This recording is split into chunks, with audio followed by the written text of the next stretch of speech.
Job factory వీక్షకులకి నమస్కారం అండి. మనం ప్రతిరోజు కరెంట్ అఫైర్స్ చెప్పుకుంటున్నాం. ఇవి చాలా ఇంపార్టెంట్. ఎవరో నెగ్లెక్ట్ చేయకండి. నోట్స్ తయారు చేసుకోవడానికి ప్రయత్నించాలి. ఎప్పుడైతే నోట్స్ తయారు చేసుకుంటామో రోజుకి ఒక 15 ప్రశ్నలు 10 ప్రశ్నలు ఎప్పుడైతే మనం నోట్స్ తయారు చేసుకుంటామో నెలకి అవి సుమారు 300 దగ్గరికి అవుతాయండి. సాధారణ ఒక మ్యాగజైన్ చదివిన దానికంటే ఎక్కువగా ఉంటుంది. సో ఇతరుల కంటే ముందుండే ఛాన్సెస్ ఉంటుంది. ఈ ఆపర్చునిటీని వదలకూడదండి. ఈ సంక్షోభాన్ని మన విజయానికి మార్గంగా మార్చుకునే విధంగా ప్రయత్నించాలి. ఓకే, ఈరోజు మనం కరెంట్ అఫైర్ చూస్తే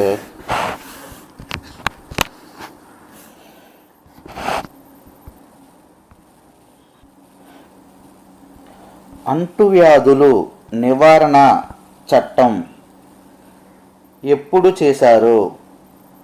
వెరీ వెరీ వెరీ ఇంపార్టెంట్ అండి, గుర్తుంచుకోవాలి. 1897 అప్పుడు చట్టాన్ని మనం ఇప్పటికి కూడా ఉపయోగిస్తున్నామండి. సో దీనికే ఇటీవలే కొన్ని మార్పులు చేశారు, దీన్ని సవరణ చేశారు. చేసి ఎవరైనా కరోనా వ్యాధి గురించి మనకి సహాయపడుతున్న డాక్టర్లు కానీ నర్సులు కానీ ఆ హెల్త్ డిపార్ట్మెంట్ సంబంధించి వ్యక్తుల మీద దాడులు చేస్తే వాళ్ళకి సుమారుగా 6 నెలల నుంచి 7 సంవత్సరాల వరకు కూడా జైలు శిక్ష ఉంటుందండి. 6 నెలల నుంచి 7 సంవత్సరాల వరకు కూడా జైలు శిక్ష ఉంటుంది. అలాగే జరిమానా కూడా వీళ్ళకి విధించడం జరుగుతుంది. కనుక అందరూ అప్రమత్తం అవ్వాలి అని చెప్పి ఇటీవలే రాష్ట్రపతి ఆర్డినెన్స్ రిలీజ్ చేశారు, గుర్తుంచుకోవాలి. అంటే ఇప్పుడు ఆ చట్టం ఒకటి పెట్టారంటే అండి, ఏదో ఒకటి బిల్లు కానీ ఏదో పెట్టాలి.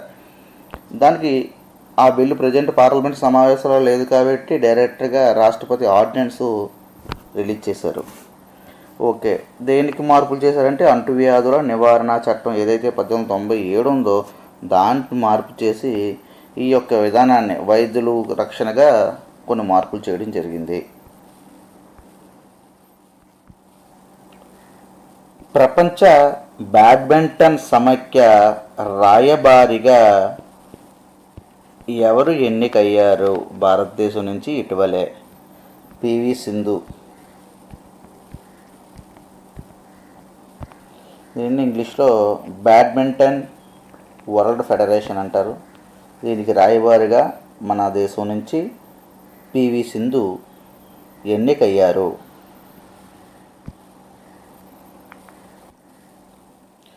ఇప్పుడు కరోనాని తక్కువ ఖర్చుతోనే నిర్ధారించే ఒక పరీక్షను సిఎస్ఆర్ పరిశోధన మండలికి సంబంధించి శాస్త్రవేత్తలు తయారు చేశారండి.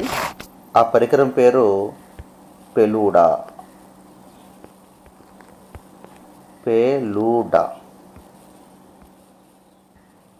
పెలూడా అంటే బెంగాలీ భాషలో డిటెక్టివ్ అనే పాత్ర కనిపెడుతుంది అన్నమాట. డిటెక్టివ్ పాత్రలు అంటే ఏదైనా విషయాన్ని కనిపెట్టడం కదండి, కష్టమైనవి. అలాగే కరోనా వ్యాధిని కనిపెట్టే ఒక టెస్ట్ని సిఎస్ఆర్ శాస్త్రవేత్తలు కనుగొన్నారు. దాని పేరు పెలూడా అని పెట్టారు. పెలూడా అంటే బెంగాల్ భాషలో డిటెక్టివ్ అని అర్థం. ఓకే, సిఎస్ఐఆర్ అంటే మీనింగ్ ఏంటంటే council of scientific and industrial research. Council of scientific and industrial research, CSIR అంటే అదండి మీనింగు. సిఎస్ఆర్ శాస్త్రవేత్తలు ఈ పెలూడా అనే ఒక పరీక్ష చేసే విధానాన్ని ఒకటి కనిపెట్టారు. దాని పేరు డిటెక్టివ్ అంతే. అయితే చిన్న క్వశ్చన్ అండి, ఈ సిఎస్ఐఆర్ దానికి ప్రెసిడెంట్గా ఎవరుంటారండి? ఎవరైనా చెప్తే చెప్పొచ్చండి కామెంట్ రూపంలో. ప్రెసిడెంట్గా ఉండేది ప్రైమ్ మినిస్టర్ అండి. చాలా చాలా ఇంపార్టెంట్. ఎవరు అనుకోరండి, సిఎస్ఐఆర్కి ప్రెసిడెంట్గా ఉండేది ప్రైమ్ మినిస్టర్ ఆఫ్ ఇండియా. దీనికి ప్రెసిడెంట్గా ఉంటారు. దీని హెడ్ క్వార్టర్స్ ఎక్కడ ఉంది అంటే న్యూఢిల్లీలో ఉంది.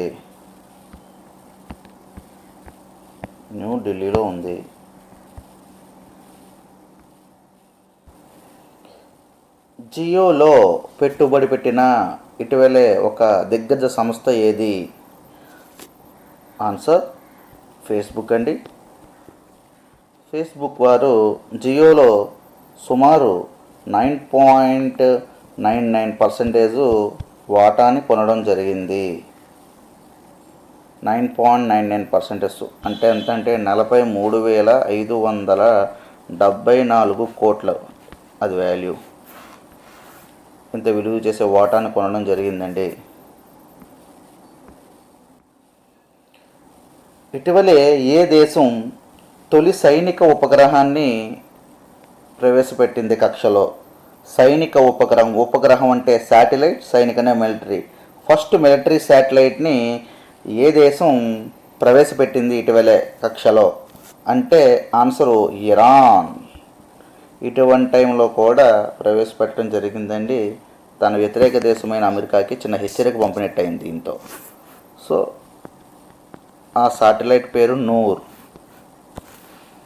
ఇంపార్టెంట్, ఎక్కువగా గుర్తుంచుకోవాలి. తొలి సైనిక ఉపగ్రహం చేసిన దేశం ఇరాను. ఆ శాటిలైట్ పేరు Noor satellite. Okay.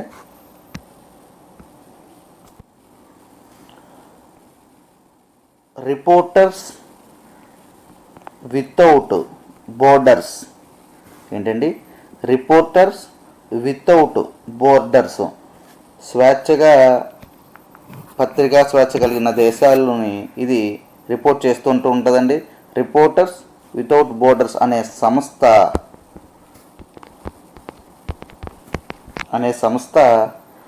World press freedom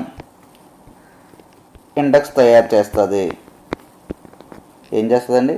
report without borders అనే ఒక సంస్థ వరల్డ్ ప్రెస్ ఫ్రీడమ్ ఇండెక్స్ని తయారు చేస్తూ ఉంటుంది. దీంట్లో భారతదేశం యొక్క ర్యాంక్ ఎంత? ఆన్సర్ 142 ఇండియా యొక్క ర్యాంక్ అండి. అయితే మొదటి స్థానం దేనిది? ఫస్ట్ నార్వే అండి. సెకండ్ ఫిన్లాండ్, 3 డెన్మార్కు,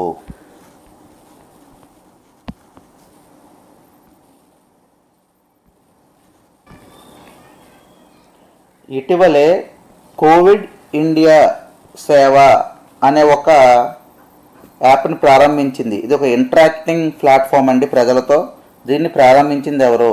కోవిడ్ ఇండియా సేవ అనే ఒక ఇంటరాక్టింగ్ ప్లాట్ఫామ్ని ప్రారంభించింది ఎవరు? ఆన్సర్ హర్షవర్ధన్ అండి. డాక్టర్ హర్షవర్ధన్. ఇంపార్టెంట్, గుర్తుంచుకోవాలి. హర్షవర్ధన్ ఇతను సెంట్రల్ హెల్త్ మినిస్టర్ అండి. కేంద్ర ఆరోగ్య మంత్రి. ఏప్రిల్ 21న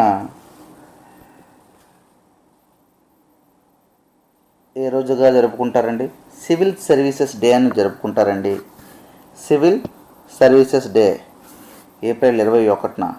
ఇలా 2006 నుంచి కూడా సివిల్ సర్వీసెస్ డేని నిర్వహిస్తున్నారు. ఏప్రిల్ 21న సివిల్ సర్వీసెస్ డేగా జరుపుకుంటారు. ఇలా 2006 నుంచి కూడా జరుపుకోవడం జరుగుతుంది. చూడండి, ఇదే 21ని world creativity day and innovation day అంటారండి. World creativity and innovation day అని కూడా అంటారు. ఇది వరల్డ్కి సంబంధించి, ఇది ఇండియాకి సంబంధించిందండి. ఏప్రిల్ 21 రోజు. అదే వరల్డ్ ఏమని అంటుందంటే ప్రపంచంలో world creativity and innovation day అంటారు. అంటే గుర్తుంచుకొచ్చాను. ఎలాగంటే చిన్న కోడ్లాగా ఎవరికైతే క్రియేటివిటీ ఇన్నోవేషన్ ఉంటుందో వాళ్ళే సివిల్ సర్వీసెస్ అధికారులు అవుతారు కదండి. సో 2 రోజులు ఒకదాన్ని గుర్తుంచుకుంటే సరిపోతుంది. ఎవరికైతే క్రియేటివిటీ అండ్ ఇన్నోవేషను ఉంటుందో ఎక్కువ మంది వాళ్ళే సివిల్ సర్వీసెస్ అధికారులు అవుతారు. కాబట్టి 2 రోజులు ఒక రోజు అని గుర్తుంచుకోవాలి. ఏప్రిల్ 21ని సివిల్ సర్వీసెస్ డే అనొచ్చు. అదే రోజును వరల్డ్ క్రియేటివిటీ అండ్ ఇన్నోవేషన్ డేగా చెప్పుకోవచ్చు. ఏప్రిల్ 22 దీన్ని ఎర్త్ డే అంటారు. వెరీ వెరీ వెరీ ఇంపార్టెంట్, గుర్తుంచుకోవాలి.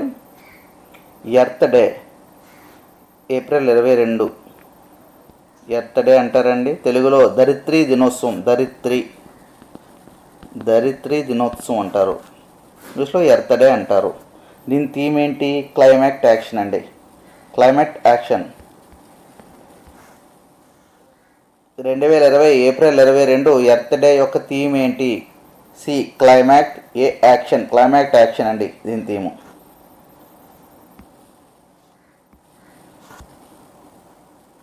సుదర్శనం బాబుని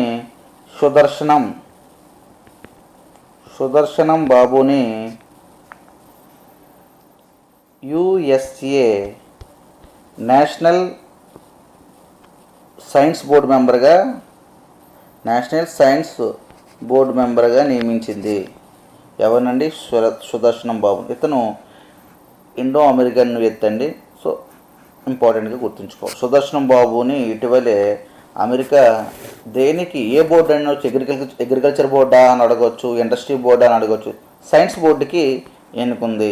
లేదా ఇందులో ఏ వ్యక్తిని ఇటీవలే సైన్స్ బోర్డుకి ఎన్నుకుంది అని అడగవచ్చు. సుదర్శనం బాబు ఇతను ఇండో అమెరికా సంబంధించిన వ్యక్తి అండి. కోవిడ్ని ఎదుర్కొన్న మొదటి రాష్ట్రం మనం గోవా తెలుసుకున్నాం కదండి, ఇప్పుడు కొంచెం నో పేషెంట్స్ అని. అలాగే రెండవ రాష్ట్రం మణిపూర్ అని చెప్పి ఇటీవల ప్రకటించబడింది. మణిపూర్ ఇక్కడ కూడా 0% అండి, అదే 0% ఆఫ్ కోవిడ్స్. అలాగే గోవా కూడా. సెకండ్ది మణిపూర్ అండి. కోవిడ్ లేని రాష్ట్రాలు మొదటి రాష్ట్రంగా గోవా, రెండవ రాష్ట్రంగా మణిపూర్. ఇటీవలే మనకి చాలా హాట్ న్యూస్ ఒకటి వచ్చిందండి. చాలా చాలా ఇంపార్టెంట్. ఏదైతే క్రూడ్ పెట్రోలియం ఉందో, క్రూడ్ పెట్రోలియం దాని ముడి చమురు అంటారు. మనం పెట్రోలు తయారు చేయడానికి కంపెనీలు ముందుగా ఈ క్రూడ్ పెట్రోల్ని ఉపయోగిస్తారు కదండి. దాని యొక్క ధర -37.63 పడిపోయిందని చెప్పి వార్తలు వచ్చాయండి. -37.63 ఎంత మైనస్ అంటే, తిరిగి ఎవరైనా నేను ఒక 4-5 డబ్బాలు కొన్నామనుకోండి, ఇలాగా తగ్గించనమాట. వాళ్ళ యొక్క ముడి చమురును వదులుకోవడానికి తిరిగి వాళ్ళే డబ్బులు ఇస్తారు.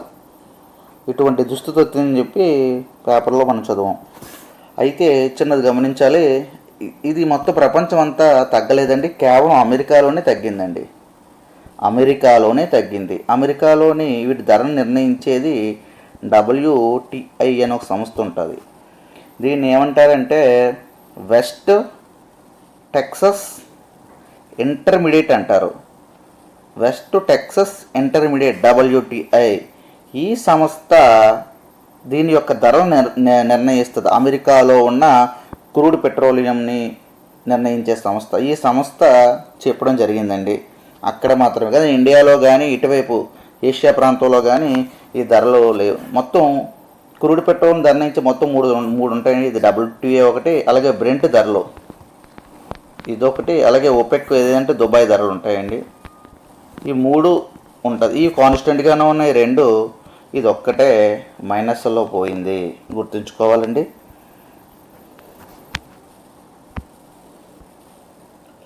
కరోనా కారణంగా ఆకలితో అలమటించే వాళ్ళు రెట్టింపయ్యారు అని ఇటీవల ఏ సంస్థ తెలియజేసింది? ఎవరండి? ఆకలితో అలమటించేవాళ్ళు, ఆకలితో ఉండేవాళ్ళు రెట్టింపయ్యారు కరోనా కారణంగా అని ఏ సంస్థ చెప్పింది? ఇది ఏమన్నదంటే 2019లో 13.5 కోట్ల మంది ఉంటే ఆకలితో అలమటించేవాళ్ళు, 2020 నాటికి ఈ కోవిడ్ కారణంగా, అంటే కరోనా కారణం కదండి, కోవిడ్ కారణంగా 26 కోట్ల మందికి చేరారు. 26 కోట్ల మంది చేరారు. ఇది ఒక సంక్షోభమైన విషయం అని ఒక సంస్థ చెప్పింది. అది FAO అంటే ఏంటండి? Food and agriculture organization. ఇది ఒక వరల్డ్ ఫుడ్ ప్రోగ్రామ్ అండి. అది హెచ్చరించడం జరిగింది. FAO, food and agriculture organization, ఈ సంస్థ హెచ్చరించడం జరిగిందండి.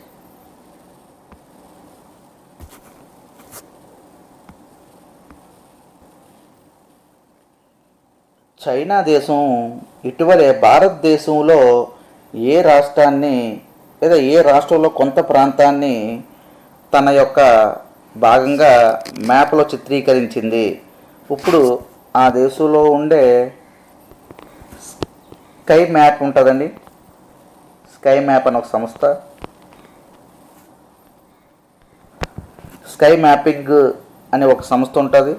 ఈ సంస్థ ఆ యొక్క దేశం యొక్క మ్యాప్ని ఎంతెంత ఉందో నిర్ణయిస్తుంది. అందులో మన అరుణాచల్ ప్రదేశ్లో కొంత ప్రాంతాన్ని, మన రాష్ట్రం ఉంది కదా అరుణాచల్ ప్రదేశ్, కొంత ప్రాంతాన్ని చైనా మ్యాప్లో కూడా చూపించడం జరిగింది. ఇది కొంచెం వివాదాస్పదమైన విషయమే. దీనికి మన భారతదేశం ఎటువంటి చర్యలు తీసుకుంటుందో చూద్దాం.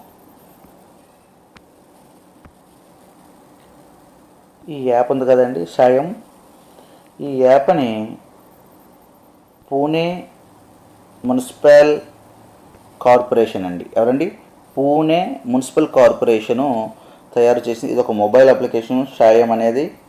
దీని ద్వారా ఎవరైతే క్వారంటైన్లో ఉన్నారో వాళ్ళని ఎఫెక్టివ్గా తెలుసుకొని ఇంకా వ్యాధిని సరిగ్గా కట్టడి చేయడానికి దీన్ని ఏర్పాటు చేయడం. ఒక జీపీఎస్ బట్టి క్వారంటైన్ ఉన్న వాళ్ళు ఉన్నారా లేదా అనే విషయాన్ని వెంటనే ఈ మున్సిపాలిటీకి తెలియజేస్తారండి. అంటే ఇప్పుడు మనకి ఎటువంటి కరోనా టైంలో ఏ మున్సిపాలిటీ కూడా వార్తల్లో లేదు. ఫస్ట్ మున్సిపాలిటీ పూణే మున్సిపాలిటీ వార్తల్లోకి వచ్చింది. వాళ్ళు యాప్ ఏందో చేశారు సాయం. ఇది స్మార్ట్ సిటీలో భాగంగా తయారు చేశారండి, ఇంపార్టెంట్ గుర్తుంచుకోవాలి.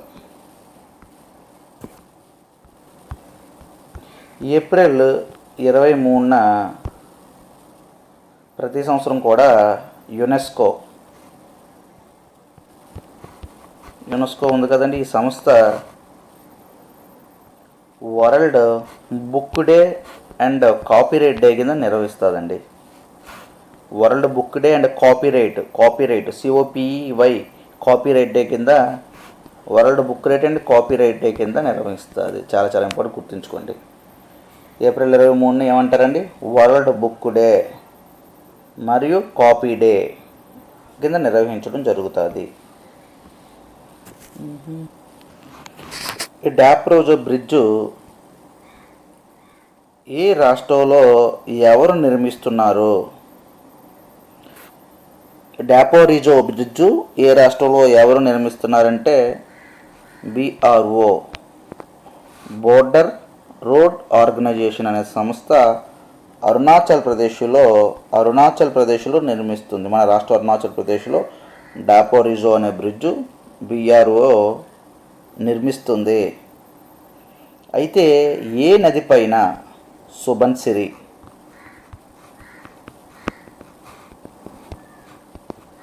సుబన్సిరి ఏ నదికి ఉపనది?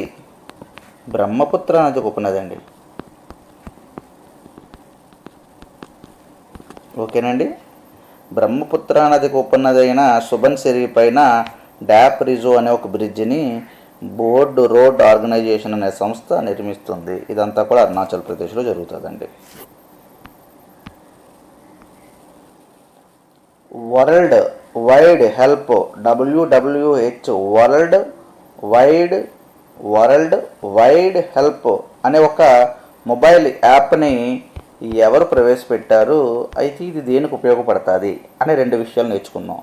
దీన్ని IIT బాంబే వాళ్ళు కనుక్కున్నారండి. IIT బాంబే వాళ్ళు ఈ యాప్ని కనుక్కున్నారు. ఇది దేనికంటే ఎవరైతే వైద్య సహాయం అవసరం అవుతుందో వాళ్ళు దగ్గరలో ఉన్న హెల్పర్స్ ఎవరైతే ఉన్న నర్సెస్ కానీ డాక్టర్స్ కానీ కనెక్ట్ అవ్వడానికి ఈ యాప్ ఉపయోగపడుతుంది. వరల్డ్ వైడ్ హెల్ప్ అనే విషయం.